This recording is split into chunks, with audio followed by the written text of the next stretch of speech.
everyone, and welcome back to Western Flavors. Before we get into our new episode, let's recap the thrilling and emotional events from our last story.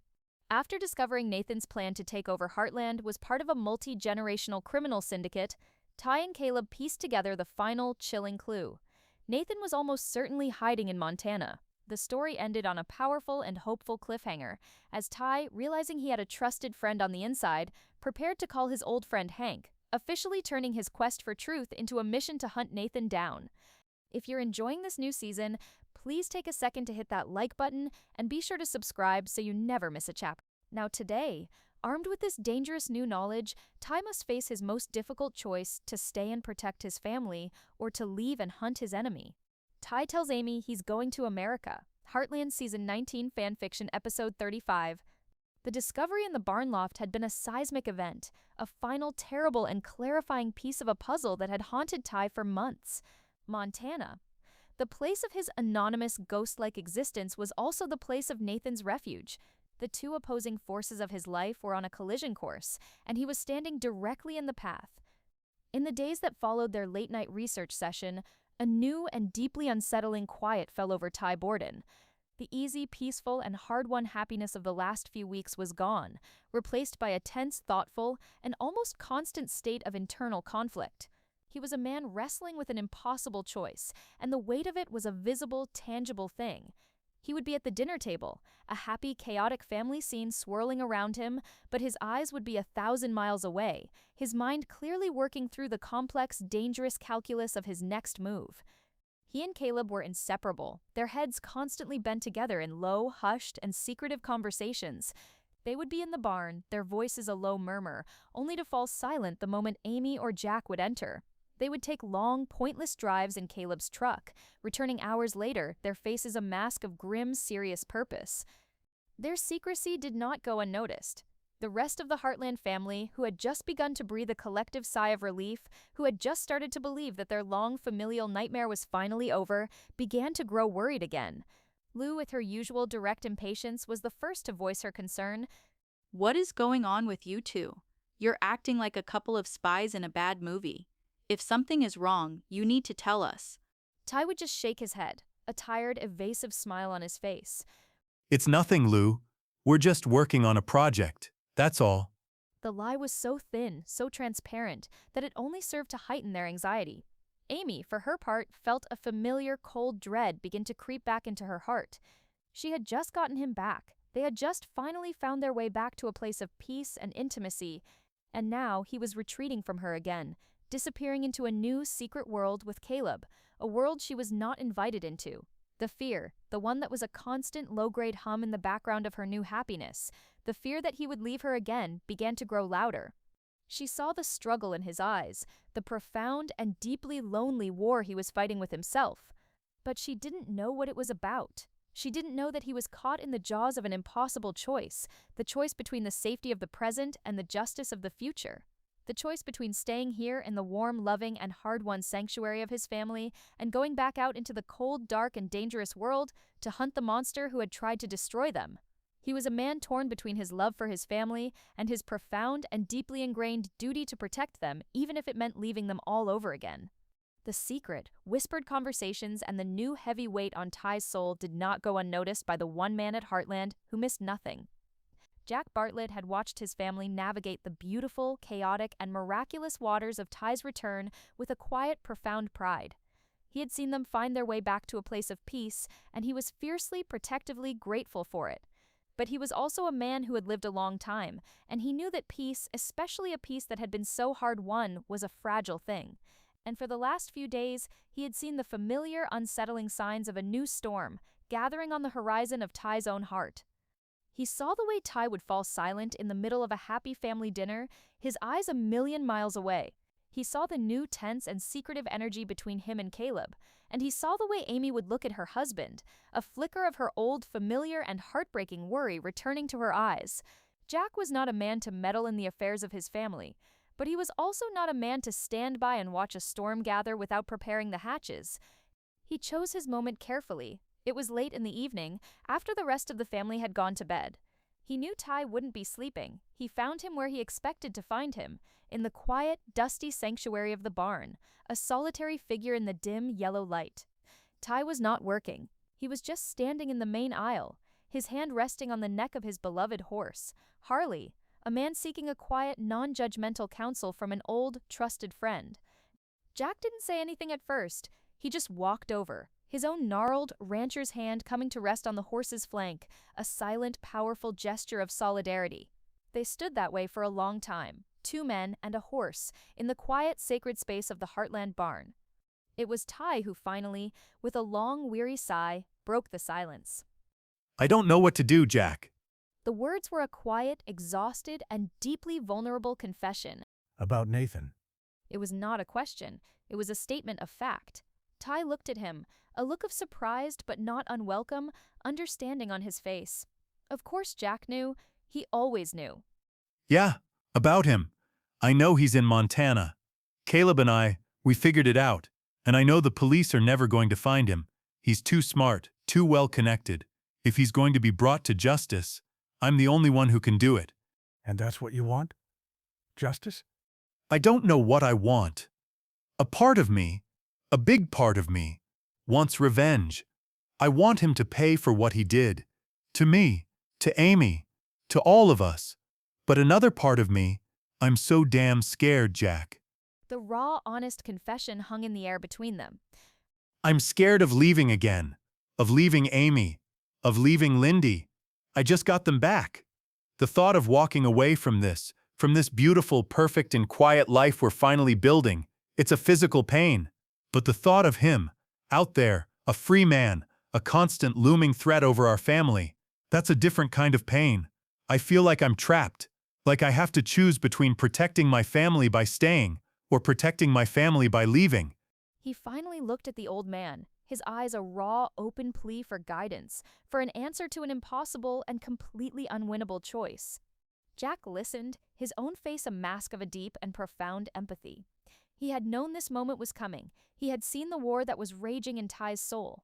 There's no easy answer here, son, and it's not my place to tell you what to do. This is a choice you have to make. As a man, as a husband, and as a father. He paused, his gaze steady and unwavering. But I will tell you this. Whatever you decide, you cannot, and you will not, make this decision alone.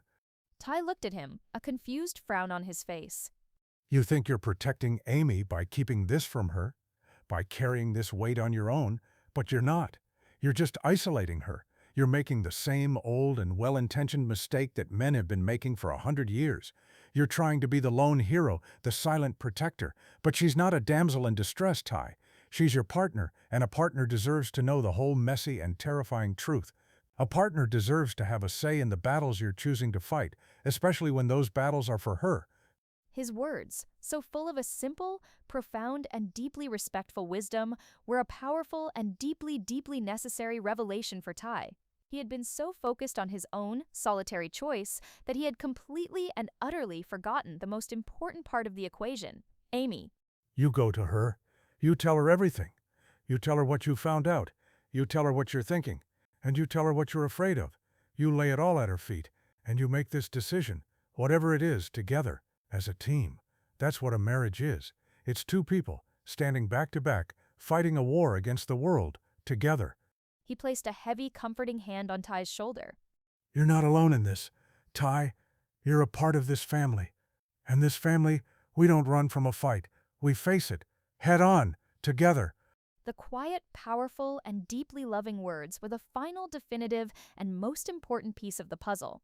Ty looked at the man who had been a father to him in every way that mattered, and he felt a profound and deeply grateful sense of clarity. He knew what he had to do. Ty left the barn with Jack's quiet, powerful words echoing in his heart. You face this together. The advice was so simple, so obvious, and yet so profoundly liberating. He had been carrying this burden alone for so long, had been so convinced that his own solitary fight was an act of protection, that he had completely failed to see the truth.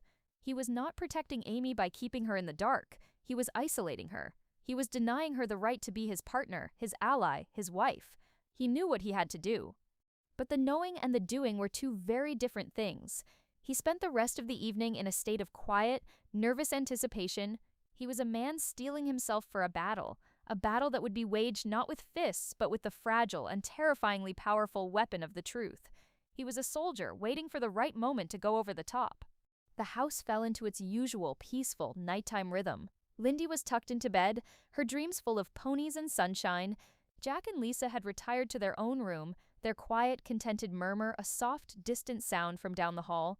And finally, Ty and Amy were alone, in the quiet, intimate sanctuary of their own bedroom. But the easy, comfortable intimacy of the last few weeks was gone, replaced by a new, unspoken tension. Amy could feel it. She saw the new, resolute, and deeply serious look in her husband's eyes, and she knew that the quiet, peaceful interlude of their reunion was over. A new and more difficult chapter was about to begin. Ty, however, could not find the words. He stood by the window for a long time, a silent, tormented figure staring out at the dark, moonlit landscape of the Alberta foothills. He was rehearsing the conversation in his mind, trying to find the right way to tell his wife that he was thinking of leaving her again, that he was contemplating a journey into the heart of a dangerous criminal underworld to hunt the man who had tried to destroy them. How did a man even begin a conversation like that? Amy, in her own quiet wisdom, knew not to push. She saw the war that was raging in his soul, and she knew that he had to be the one to choose his own time, his own place, to fight it. She got into bed, her own heart a quiet, anxious drum against her ribs, and she waited. After a long, silent, and deeply tormented hour, Ty finally, with a heavy, weary sigh, gave up. He could not do it. Not tonight. The words were too big, the stakes were too high. He would talk to her in the morning. He came to bed, the mattress dipping with his weight, but the space between them was no longer a comfortable, shared intimacy. It was a chasm of unspoken truths, of a fear so profound it was a physical, palpable thing. And in that heavy, anxious silence, they both eventually drifted into a restless and deeply troubled sleep. It was 3 a.m. when Amy woke up. It was not a sound that had woken her. It was a feeling of a profound and deeply, deeply unsettling emptiness. The space beside her in the bed was cold. She sat bolt upright, her heart a frantic, panicked bird in her chest. He's gone. The thought was a primal, terrified scream in her mind. But then she saw him. He was not gone. He was standing by the window, a solitary, tormented silhouette against the pale, silvery light of the moon. He was staring out at the sleeping ranch, his shoulders slumped, his entire posture a testament to a man who was carrying the weight of the world. Her first thought was that he was having another nightmare. The same dark and terrifying ghosts from his past come back to haunt him in the dead of night. A wave of a now familiar, protective, and deeply wifely love washed over her. She slipped out of bed, her bare feet silent on the cold wooden floor, and she went to him. She came up behind him and wrapped her arms around his waist, her cheek resting against the warm, solid comfort of his back. Hey, it's okay. You're here. You're safe. It was just a dream. Her voice was a low, soothing, and deeply loving murmur, the voice of an anchor in a storm, the voice of a lighthouse guiding him home. He didn't turn around. He just reached up and placed his own warm hand over hers where it rested on his chest, a gesture of a deep and profound gratitude. He was quiet for a long, long moment, and then he spoke. And his words, when they came, were not the words of a man who had been lost in a nightmare. They were the words of a man who was living in one. It wasn't a dream, Amy. His voice was a low, rough, and deeply, deeply troubled whisper. Actually, there's something you need to know. Ty's words, a quiet, simple, and deeply ominous correction, hung in the dark, intimate space of their bedroom. It wasn't a dream, Amy. The gentle, comforting reality she had tried to create, the simple explanation of a nightmare, was not the truth. The truth, it seemed, was something far more real and far more terrifying. She let her arms fall from his waist, and he turned to face her in the pale, silvery moonlight. The look on his face was not the dazed, confused look of a man who had just woken from a bad dream. It was the look of a man who was living in one. His eyes were full of a profound and deeply, deeply weary sorrow. Hi? What is it? What's wrong? You're scaring me. Her voice was a small, frightened whisper. He took her hands in his grip a warm, steady, and grounding presence in the sudden, cold fear that was beginning to creep into her heart. He led her to the small, comfortable armchair by the window and gently sat her down, kneeling on the floor in front of her, a husband about to deliver a terrible and necessary confession to his wife. I didn't want to tell you like this. I didn't want to tell you at all. But Jack was right. We have to face this together. He took a deep, shaky breath. The words, the ones he had been rehearsing in his mind for days, finally, painfully, coming to the surface.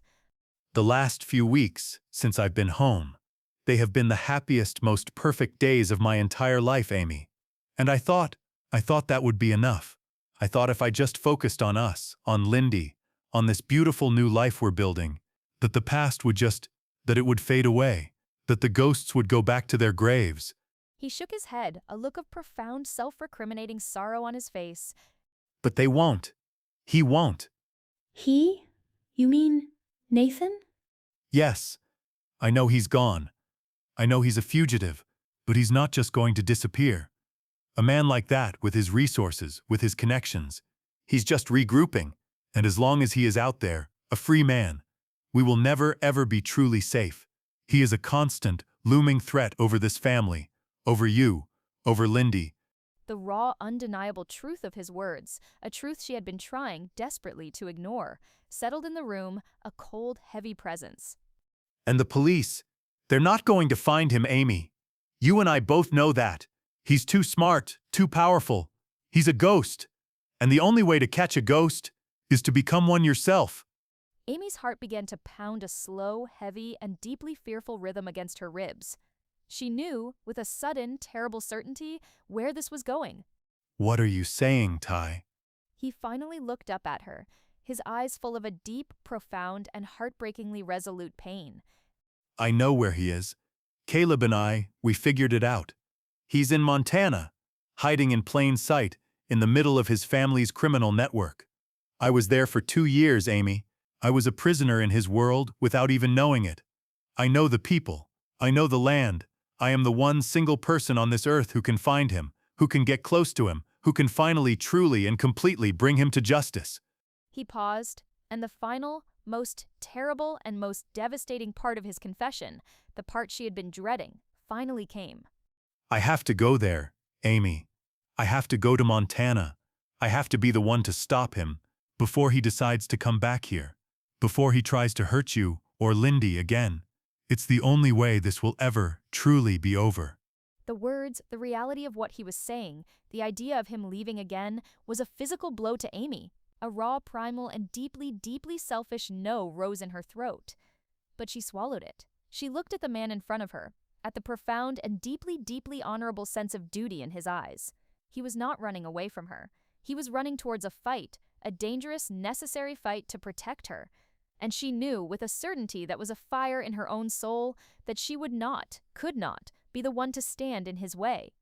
The silence in the dark, moonlit bedroom was a profound and deeply, deeply heavy thing.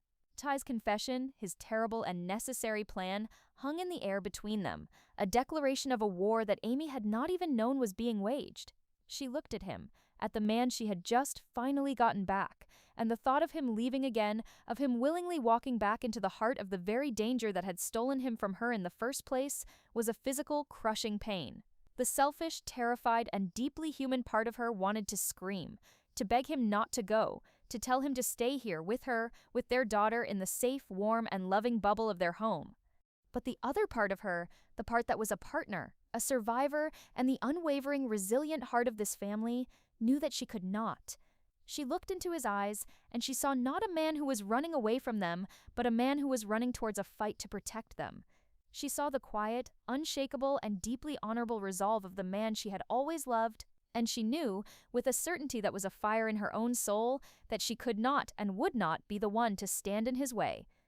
She took a deep, shaky breath, her own voice a quiet but incredibly strong whisper in the darkness. When do you leave? The question was not an accusation, it was an acceptance. A quiet, powerful, and deeply, deeply loving acknowledgement of the man he was, of the fight he had to fight. Ty looked at her, and a wave of profound and deeply grateful love washed over him. She was not a fragile, delicate thing to be protected. She was a warrior, his warrior, and she was standing right beside him, in the heart of the battle. But his answer, the truth of it, was not what she was expecting. He knew where Nathan was, but the how, the when, the practical, logistical details of his mission, They were still a blank and deeply frustrating page. He was a man with a destination, but no map. He shook his head, a look of grim, frustrated honesty on his face. I don't know yet. It's complicated.